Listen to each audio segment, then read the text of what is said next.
Hello everyone, this is Erik, the Asian movie enthusiast, and this is my review of Platform, a Chinese drama from 2000 that was directed by Zhangke Jia, one of the most highly acclaimed Chinese directors around. Now, I recently reviewed his film Ash is Purest White, which I enjoyed, and I thought it would be a good idea to kind of rewatch and review a few other titles from his filmography that I remember enjoying from years ago. Now, Rotten Tomatoes actually has a very nice plot summary of Platform that I'd like to quote here. So, quote, "The political and social changes that swept China during the 1980s are reflected in the lives of a troupe of musicians in this drama from acclaimed Chinese director Zhangke Jia. In 1979, China is beginning to reinvent itself in the wake of the Cultural Revolution, and change is slowly but surely coming to Fenyang, a small town.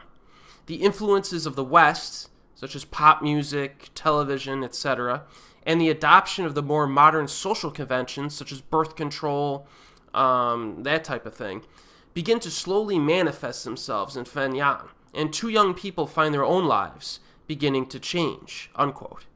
I kind of paraphrased a little bit there, too, to make it more succinct. But there's actually an interview with this director on YouTube related specifically to this film and his intentions while making it. I'll link that interview in the description box below. He basically wanted to contribute some insight into the everyday lives of the characters as he experienced it in his real life, because he grew up in the 1980s himself. He says that he believes that the 1980s is when China went through the most social development, especially for young people in terms of their experiences, as well as pop culture and music. Now, apparently, when Jia was a little kid, he and his family would just sit in the dark after dinner and do nothing before going to bed. He actually says this. But he said that began to change when he was subjected to music and culture, a lot of times from other countries. So that's kind of like the perspective he's bringing into this film. Now, I think it's important to keep all of this in mind even before you go in to watch Platform, because it's the kind of movie that mainstream viewers may have trouble engaging with on a surface level. This is not an energetic, crowd-pleasing genre film at all. On the contrary, it's a 2.5-hour art house drama that has an everyday living kind of vibe to it, and it kind of strips down the story. So in other words, you're basically hanging out. You're hanging around with these people from a different culture, and you're seeing how their culture changes over the course of a decade. So it almost feels like a documentary, is basically what it feels like. And I think you should go into this with that expectation. And also keep the aforementioned themes and director intentions in mind when you watch it, so you can more easily mine the content and absorb the content that he's trying to communicate here. It's just a recommendation for you. But that's not to say that this is like a painfully dry film or anything. There are some lively moments that help to bring some color to the characters.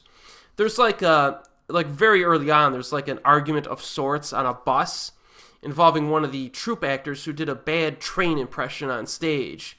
And it's actually kind of amusing. During the opening half of the film, especially, there are multiple amusing moments with the troupe as they playfully quarrel, I guess you could say. So all the characters in Platform really feel like real people, which is why the film in general feels like a documentary. So I think they did a good job with this. There are some very wide camera shots. It captures the architecture of these Chinese areas very well. There's these huge stone-like walls that are especially eye-popping.